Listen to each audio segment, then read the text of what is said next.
The Nikon D3300 and D5300 are quite similar cameras. They look the same, specifications are really quite similar, which is why a lot of you ask, which one should you buy? Statistically, most of you are students, new mums, new dads, new shooters. So we're going to give you the 5 key differences between these two cameras with real-world examples.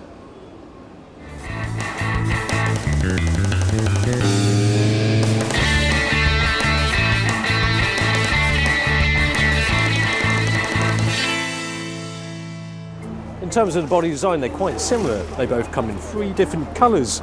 Buttons and dials, kind of the same. But when we look at the screen, the D5300 has a bigger screen, 3.2 inches versus 3 inches. 1 million dots, 900k dots.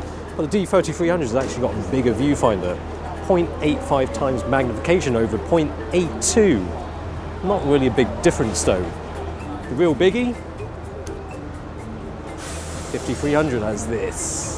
What's so good about a tilty screen? It's so that you can take good selfies, cropping out unnecessary stuff that clutter up your frame. Shop logos, rubbish, your friends. Not that easy with a D3300 fixed screen. In use, the autofocus modes are quite similar. Phase detection, contrast detect for the sensor, no hang on, continuous tracking, multi-area, selective single point, face detection, live view, continuous, tracking. But there is a difference. D5300's points are arranged in a fashion that just happens to cover the whole goal. With the D3300 there's plenty of gaps everywhere, just like the Man United defence. More points, more choice. Either picked by you or if you're letting the camera do the picking. Better for tracking finer movements. Looks like hats are coming back into fashion for goalkeepers in an ironic way. Both of them have Wi-Fi capability, but not straight out of the box. That's not the full story. The D5300 has it straight out of the box. The D3300, not so straight out of the box. You have to add it on, opening the flap and putting module in, and you can't close the flap. Plus the D5300 has GPS. Those cheeky chaps at Nikon put in bold fonts on the D3300 page that you can use your smartphone with it. Well, cheers Nikon. It's also weather sealed if you buy an optional plastic bag to put over the camera. The D5300 is a more elegantly connected camera for social media savvy peeps.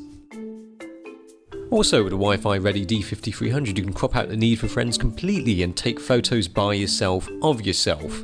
You need a friend to take the photo if you use the D3300, but sometimes it's better that someone else does it for you. Who carries a phone while playing football anyway? Now both cameras have a graphical user interface and they also have effects and raw processing within the camera, but there are differences. Now they've all got the same crappy filters, but the 3300 has easy panorama.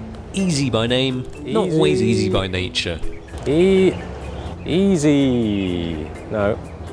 Tai Chi panorama. The D5300 doesn't have an easy panorama mode or difficult panorama mode. But if you really want a panorama, you can use your phone. Of course you can get panoramas on your phone, but it won't look as good as the D3300 ones. In terms of video performance, they both offer the same frame rates and the same 1080p. The only difference is that the 5300 has a built-in stereo mic, 3300 only mono. To illustrate what the mic sounds like outdoors, me and Locke did some beatboxing. No dance. Like dum dum dum dum dum dum.